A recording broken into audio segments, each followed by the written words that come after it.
Hey guys, we're back for part two on um, who's on what team. I realized last time I didn't finish with the spleen. I'm sorry. Um, oh, and also, like I said, I'm not a good YouTuber. I'm supposed to say, don't forget to hit subscribe and click the bell so you get notifications when I let new stuff out or put new stuff out. So anyway, less of my self advertisement and back to the nitty gritty. Once again, you're at Easy Acupuncture School where we make we I can't talk today. I'm sorry. We demystify the mystical and make everything practical to help you guys out. So anyway, let's get back uh, to everything here. So let me go back and share my screen. So it just takes a minute or two to get everything up and going. And then let's get right here. We're going to go back to right where we left off. Once again, I'm sorry. I guess I just ran out of time. Oh, no. Oh, well. Hold on. We're going to get through here real quick. Let me get my face down here.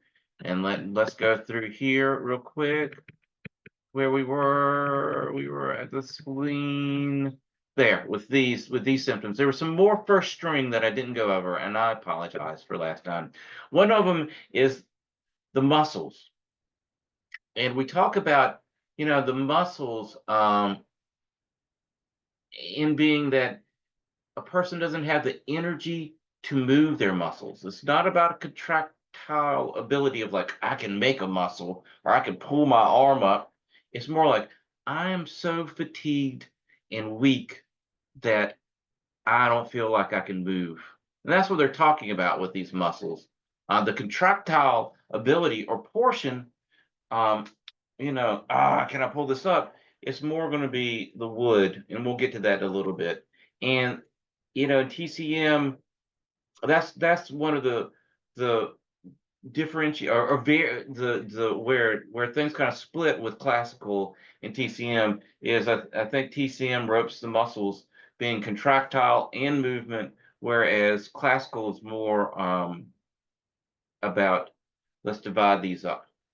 If the muscles, sometimes you see in classical the muscles are under the liver, but it's more about can I contract, can I pull on something, can I make this motion? Where that's different from do I have enough energy to move my muscles, which is spleen. Sense of taste, um, worry, that is a big one. If you have somebody that's worried, listen to your patients because they'll tell you what's wrong with them. And I've got a lecture on Shin that I'll talk about in probably next video or something. But patients will tell you without you asking them. They'll be talking to you and they'll talk about, yeah, I'm really worried about my job or I'm worried about this or that. And they'll just kind of haphazardly mention that. Pay attention when you hear things like that because that's them telling you what's wrong. That's them telling you what's wrong with them. So just listen, but worry, that's a big part of people's lives. And if you hear that, that means that there's something ticking away probably at that spleen. And like sweets, I mean, everybody likes sweets. Everybody, and people are always like, I'm cutting down on sugar, blah, blah, blah. And what we're really talking about is yes, if somebody's eating, say, Chips Ahoy, a bag of Chips Ahoy every day because they like sweets so much, or if you mention, hey, do you like sweets because there's a lot of other earth symptoms, in a person's picture, and then you go, hey, do you like sweets? And they're like, oh yeah, I like some sweets.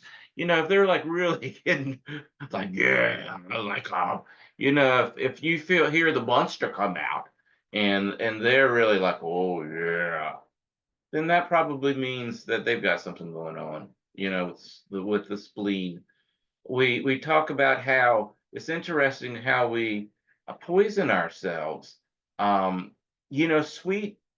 This is not an herbal class, but when you look at herbs like sweet strengthens the spleen, but then you find that we start to um, poison ourselves with the things that strengthen us sometimes. Meaning like, oh, I might have a little bit of some sweetness, and that helps your spleen. But then suddenly it's like, you start studying a bunch. Like when I'm doing all these lectures at different places, and I'm starting to think about a lot of stuff. Don't think I don't want to go hit some um chocolate chip cookies or something like that. Sure, it's very funny. The more you meditate, the more you think. Yeah, a lot of times it does fuel us to want to eat some sweet things, but then suddenly, you're studying for an exam and you're eating one cookie, and then you've been studying for 5 hours, and then you're starting to eat 6 or 7 cookies at one time. It's very funny. It's like, yes, well, sweet helps strengthen that spleen, but then sometimes we start to overdo it, and what strengthens us starts to poison us. So yes, liking sweets. Yes, I was going to put it as a bench warmer because I don't think that it really should be that big of a player with diagnosis. But I just had a patient the other day, and I was like, "Oh, do you like sweets?" And they're like, "Yeah, I like sweets." And it's like, "Whoa, you sound like you're possessed." So I was like, I need to move that up to first string. So it's definitely bench warmers for the spleen. Now, here's some interesting things like lips, gums, and mouth. Yes, I know you see this stuff in different books. Like the lips, especially, are under the some of the tissue, the sensorial tissue of the spleen, and I just don't know if that should count as a full player because there can be so many things going on with somebody's lips or their gums. The gums, a lot of times you'll see listed as problems with stomach fire, but in the mouth. But sometimes, guys, hygiene. I mean, you can get somebody on some medical mouthwash, and next thing you know, those gums start to clear up, or the lips. Sometimes it's not that you're eating too many cookies and you're poisoning your spleen, or you're worried too much and you're poisoning your spleen or weakening your spleen. Sometimes um, you can see stuff going on with people's mouths, and it can be stress related, or it could be something like you're eating something that you're allergic to. And yes, technically, when people are allergic to foods, that could say something about their spleen energy. Because if you have a very strong spleen, you're not going to have any allergies. But that's kind of splitting hairs. Speaking of hair, brittle hair or nails. And is usually why I put that. It's a big thing, especially the hair. But I put it under bench warmers because a lot of times all that goes back to blood deficiency. And what did we say last time? Spleen chi deficiency is inherent in blood deficiency. So it is kind of a big thing, but a lot of times, you know, we think about, well, we really need to strengthen the blood, which is going to involve strengthening the spleen. Um, Nails is very interesting because nails sometimes can be considered liver blood deficiency because nails are considered an extension of the tendons in some text. But anyway, the nails of blood has something to do with that. And once again, blood isn't, a blood deficiency issue is inherent. A spleen chi deficiency is inherent in a blood deficiency. We've said that. I've said that 100 times. But with the nails, sometimes, you get ridges or ripples or things like that. Sometimes it could be nutrition. You know, that when with the Chinese who are extremely intelligent coming up with all this stuff, sometimes they didn't have some of the insights that we do nowadays.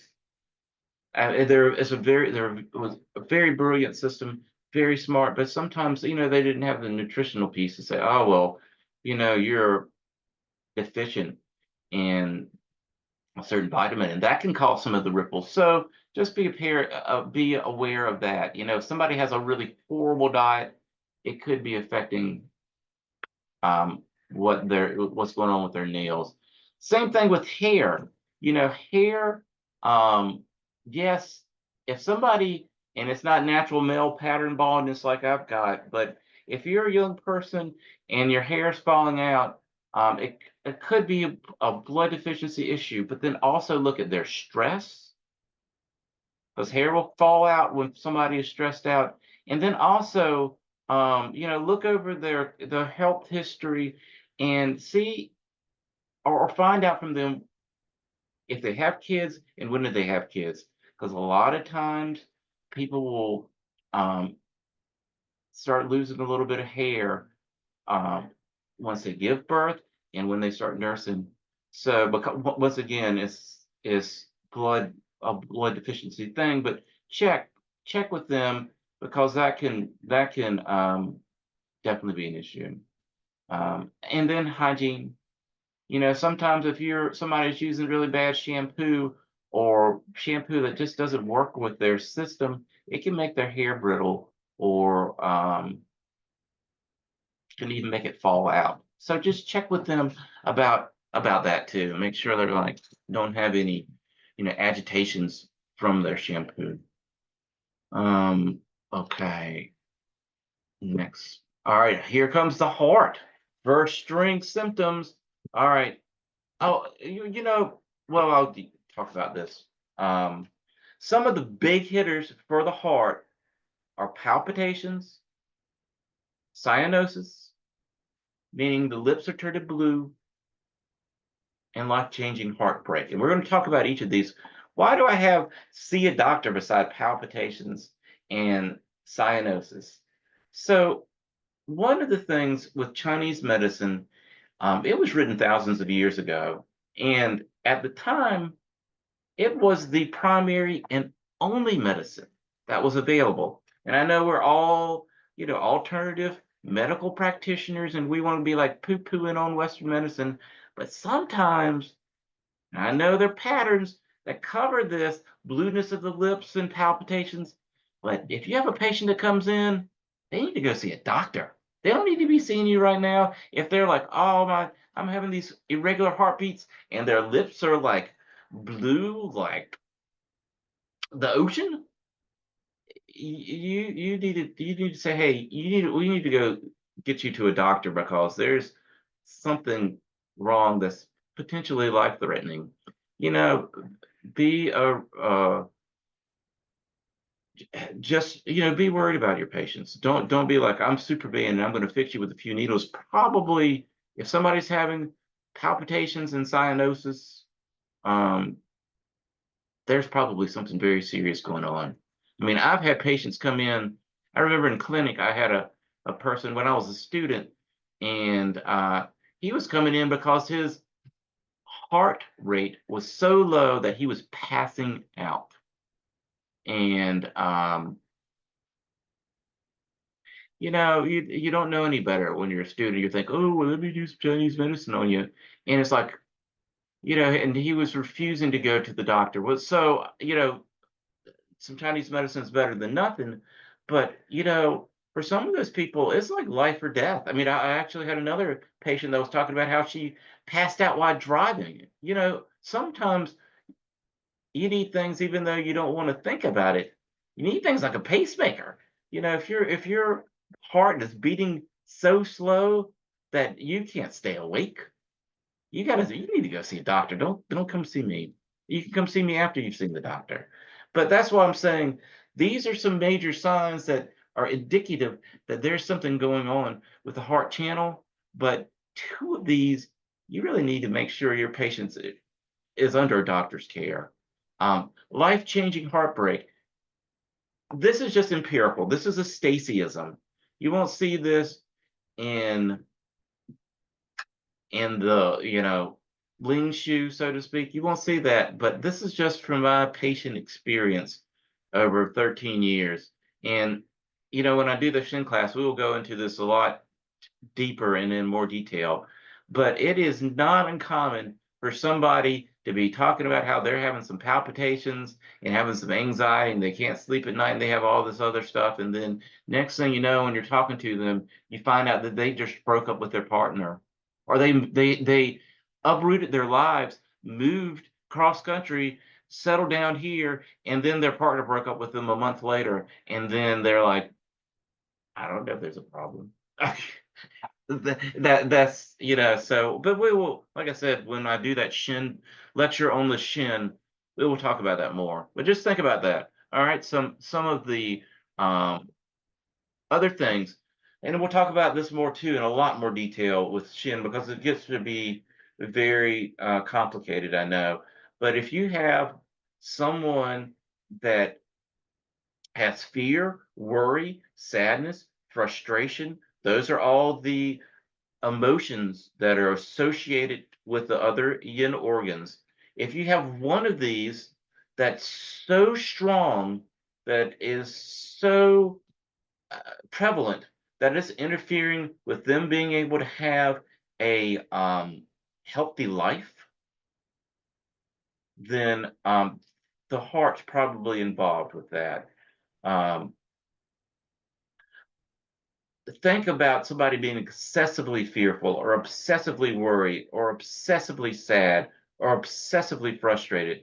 Um, that's what I'm talking about. Another thing is constant inappropriate laughter. You'll see that in a lot of books, and I have a patient that's very interesting. That's like that. That would like between every sentence he would start to chuckle. And it was interesting. I did a little bit of work on his heart channel, and it would correct itself during at least our treatment time. But every time he'd come in, it's more of a neurological thing. Um, and not saying that you can't treat people with neurological issues with acupuncture, but it's just very hard. Some of these things when you look at, and there's another slide I was working on the other night. A lot of these things when they were when the Chinese wrote about them, it was more like, and I'm going to just say shell shock. In World War II, they would talk about when soldiers would come back and they would be, they would have these nervous tics and things like that, and it was really caused from the stress that they had um, experienced during the war. uh, I think kind of that's what the Chinese are talking about here. This is just me, but this constant inappropriate laughter, it's not really a neurological thing. It's more of like there's been some kind of shock that's going on that's made them this way. Also, another thing, and once again, keep harping about the Shin lecture that I'll do later on. But general anxiety disorder.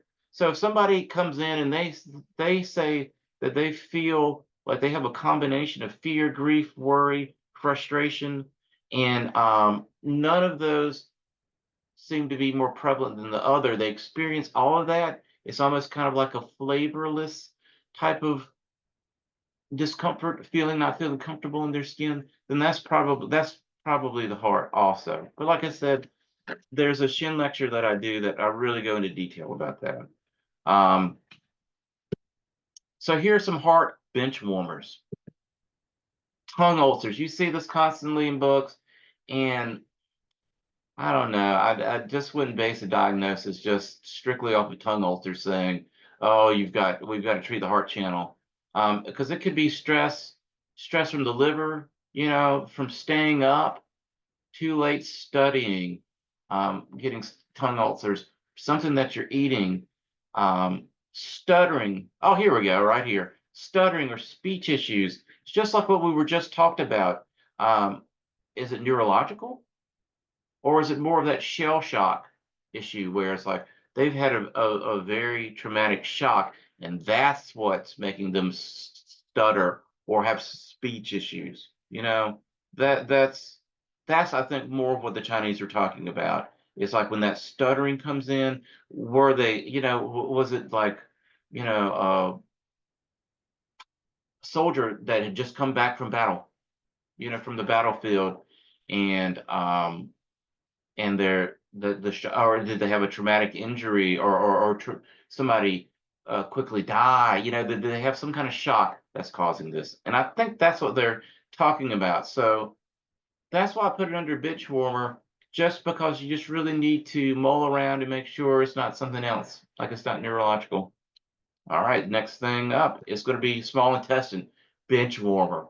Now, the small intestine, you look at, you can definitely look at that channel when it's involved with if there's pain on the channel.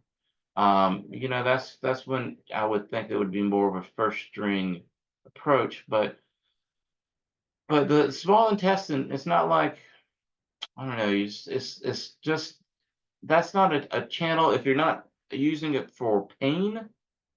Um, you don't really think about it that much.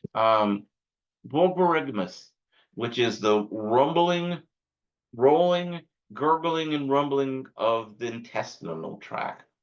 Um, so that's one of the big standouts that you'll see a lot of times in books. Sometimes you can use the small intestine channel for if there's ear issues like earaches because the channel goes up around into that area. So sometimes you'll look at that. Dole, one of the descriptions you commonly see with small intestine patterns are like dull abdominal pain. We've already talked about that. That could be it's very vague. I mean, it could be a lot of different things. Borborygmus, that's it's not doesn't only happen with the small intestine, but that's one of the key features of it. Diarrhea, well, that could be a lot of different things. That could be heat coming from somewhere. It could be the spleen not working. The digestive tract might be off. Um, cold, being very cold. Well, this is for small intestine being cold, but all these symptoms are very vague and can be other things, um, not just the small intestines. So, look at your digestive system, your spleen, stomach.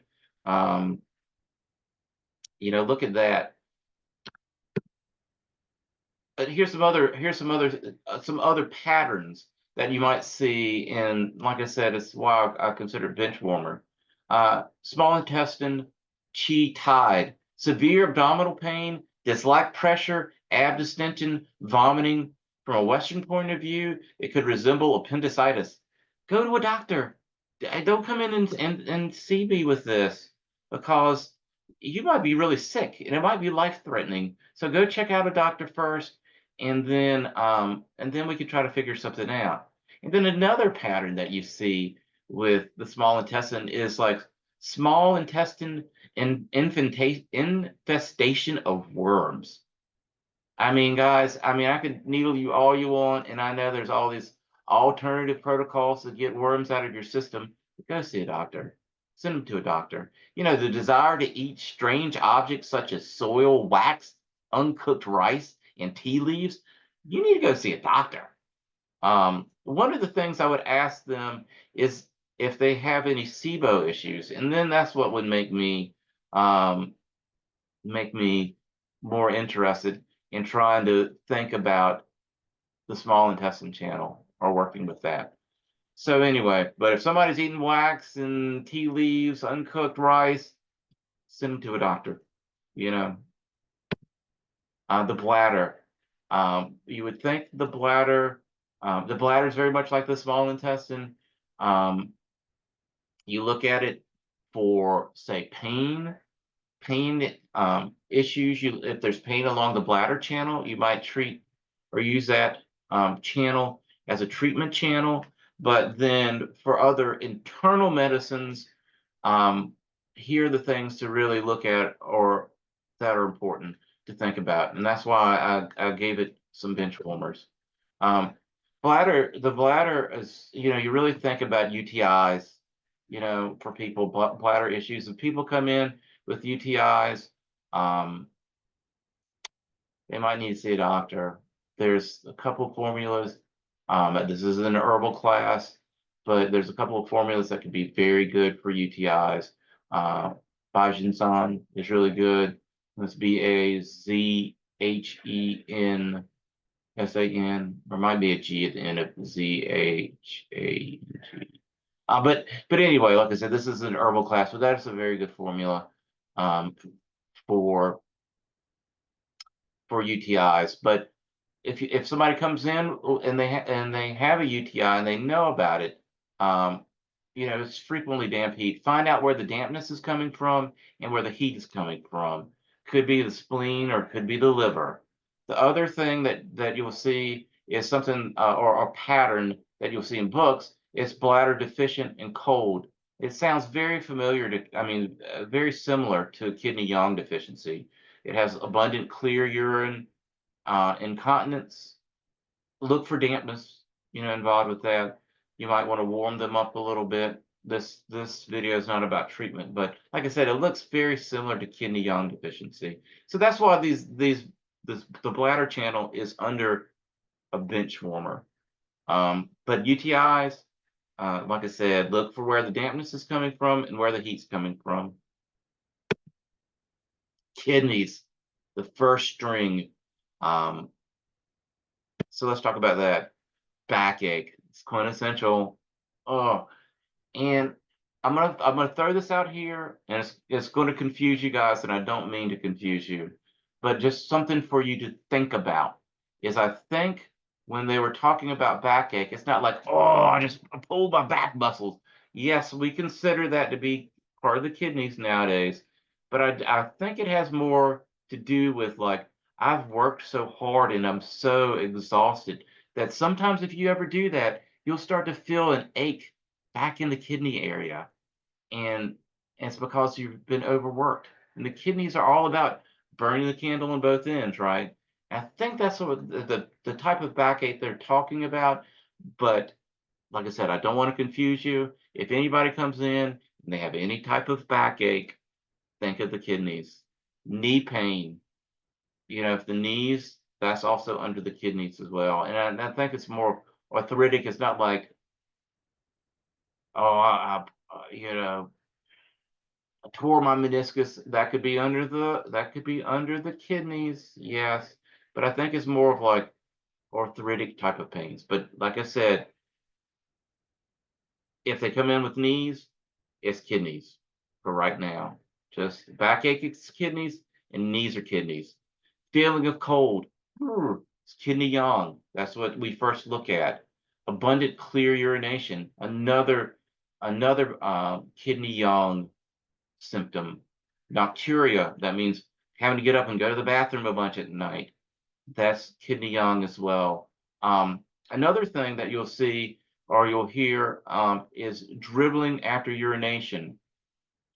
And that's talking more about if they're kind of leaking urine after urination or but if it's an older male, then you also want to talk about prostate and make sure, prostate can cause a lot of signs like of that dribbling um, after urination, or them having to stop and start, stop and start, stop and start. That could be a prostate, which is a blockage of the urethra. It's the gland around the urethra that starts to impinge on that. That could cause that and not necessarily be an energetic reason why that's happening. So check that out. Make sure. Still, we're on kidney first string, night sweats, or evening, getting hot in the evening time. Kidney yin, five palm heat. What is that? Five palm heat is two palms, two bottoms of the feet, and the chest. So 1, 2, oh, you can't see my feet, 3, 4, and 5. So if somebody's getting sweats there, then that was called the five palm heat, and that's kidney yin. Feeling of heat, in the books it says fever, but they're not talking about like flu fever. It's just like I feel a little warm. That's what they're talking about here. Heat, fever, thirst in the afternoons or evenings. That stuff starts coming on. And I guess too, sometimes with some fevers, they become more prevalent in the afternoon or evening. Um, but it's more about the time. And if for the longest time, I was like, because there's another question you can ask too. Do you find that you get thirsty in the evening or the afternoon? And I used to ask that all the time, and I had never got a patient that, said, "Oh yeah, but I just recently had one," and they'll have to have a water bottle at night, and throughout the night they have to take sips of water. So it's like kidney in right there. Bones and teeth, the brain, part of the sea of marrow, right? Sense of hearing, but make sure it's not the hearing loss is not environmentally caused. As we all get old, like I'm old, I don't hear as well as I did when I was 20. But make sure the loss of hearing is not from loud rock shows. I've had my head against the speaker the whole time, or I was in the military and my job was to shoot cannons. You know, that could cause hearing loss prematurely. So make sure that's not the case. Lack of will or motivation. That's a big part of the kidney emotional piece. And then fear. Fear is a big one too for kidneys, but it's more of a survival fear. Am I going to get out of this? More than a timidity. And I'll explain that. And the timidity would be more of a wood thing. I had a patient just 2 weeks ago who was talking about being really fearful and not feeling confident. And then I'm like, is that? And then I was like, is that fear, or are you considering, or is it timidity? You were saying you don't have a lot of confidence. Is it because you feel timid? And that's making you think that you're fearful. And she went back and I saw her just this week. And she's like, Stacy, I had to sit there and think about that for a long time and mull that over my head. But she's like, yeah, I really do think what I thought I was a scaredy cat, but it was more about I was timid. I was afraid. I was unable to speak up for myself. I was too timid, and that's what was going on. And that's what I would say I was afraid to speak up for myself, but it was really like I was too timid to speak up for myself. So, just clarify that and make sure you know what's going on with that. Like I said, once again, I love me some Shin, and we'll go into that with that lecture. So children also, you can think of kidney essence deficiency. Children, especially in children that have poor bone development, meaning like their legs are bowed or poor fontanelle closure. Sometimes the lack of development, them not developing correctly, sometimes mental retardedness. You'll see that listed as kidney essence deficiency in small children. Sometimes kids will have what's called lack of growing and thriving issue, which sometimes can be a spleen and stomach issue. But if they're having issues with bone development, fontanelle closing, that's kidney essence. The growing and thriving thing that I was talking about with stomach and spleen is more like they're not. When you look at growth percentiles, if they're not hitting those, that's more what that's speaking towards, as opposed to their bones not developing correctly. That would be kidneys. Symbol or pericardium. Um, Symbol is what we would call in school, which is the classical name for the pericardium. Um, Once again, this is another one that is like, do they need to go to the hospital? Example, and like I was talking about before, with when Chinese medicine was originally created, that was the only medicine. That was the only medicine that you had. And sometimes modern medicine might be a little better for them to first go to because they might have actually life-threatening events going on that no matter how many needles you get in them, they need to be in a hospital. And an example is like blood stasis of the pericardium. So that's a pattern. You look at the symptoms underneath that, and it says they have purple lips and stabbing chest pains. They need to go to the doctor. They need to go to the doctor. That's serious stuff. So don't be playing around with that. Um, the biggest thing and the most important thing with the SIDBOW is there's this test. It's like when you look at the the pericardium is the wall around the emperor, right? It protects the emperor, and I think about it being kind of a thing that disperses heat away from the emperor, and so sometimes it can be confusing. Is it the heart that's hot, or is the pericardium that's hot, and it's warming the heart up, so it's throwing things off a little bit. So one of the tests that you can do is, and this is a Japanese test, acupuncture test. It's a Kiko test. Um, what you can do is you press on Symbol 8 or pericardium 8. Is there any soreness there? And if there is, that's an indicator that there's heat in the channel because that's the fire point. Is a fire point sensitive? That means there's some fire in that channel and you need to get that out. And that will help cool the pericardium off, which in turn will help cool the liver off. So, like I said, this is less of a treatment class, but these are the things to think about. A lot of the other patterns that you would look at are the things that you see in text for Symbol. It could be questionable if they don't need to see a doctor first. But if you're trying to figure out if they have heat in the channel, which can be affecting their shin, is it the heart of the pericardium? Think about that pericardium test, okay? Sanjiao, the mystery channel, right? Um, that's a very vague and hard channel to figure out. And I had took a class recently, and it was all classical Ling Shu stuff, and they were talking about how there was this one ancient acupuncturist that was really famous for treating the Sanjiao, and then when they started getting into his treatment protocols, they were very vague, and it's like, well, can't you do that with other channels? I was very, I mean, it's very vague and very hard. So one of the things to think about with the Sanjiao is this it's all about the sand jowl is one of the things is it connects the three jowls together.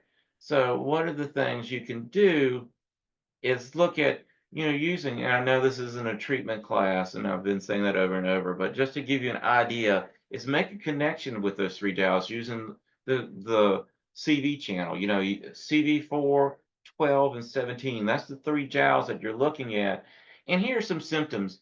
It's like you got all these respiratory cold and sneezy symptoms, and that's the upper burner, and then you have digestive issues, and then you've got water retention and urinary issues. The three jowls are really going all crazy. And then you're like, well, maybe I need to try to get these all to communicate together, to get this communication going. And I'm going to tell you that's a strategy. You can try to CV4, 12, and 17 and to try to get them to communicate. But I would think, and from my experience, it would be it would behoove you and be better for you to really try to figure out which one of these three burners has the most players on their team. Which one of these symptoms, which one these out of these all these symptoms, what's the worst? What prioritize and work with that phase and that channel and then see what starts to clear up. You will see a lot of stuff start to clear up once the thing that's the primary channel that's problematic starts to get more healthy. Other things will start to clear up. So I think that might be a better strategy. Other people may disagree, but I think that might be a better strategy. Figure out which burner is the one that's the primary one that's really which one is the kid that's crying for the most help? And that's the one that if you treat, it'll really start to help correct the others. Oops, went the wrong way. Gallbladder. Okay, we're going to park it here for right now, and then we're going to get back into this and finish this up in part 3. So subscribe, and then I guess like, and then click on the bell so you get notifications when new stuff comes out. Hey, thanks for joining me, guys. Um, and if you have any questions, write down below the comments, and I'll try to get to them. I, can't guarantee that it'll be in a timely fashion, but I'll try my best. Because, like I said, I'm not a YouTuber. I'm an acupuncturist. So anyway, you guys have a great week. and I will see you soon. All right, be well.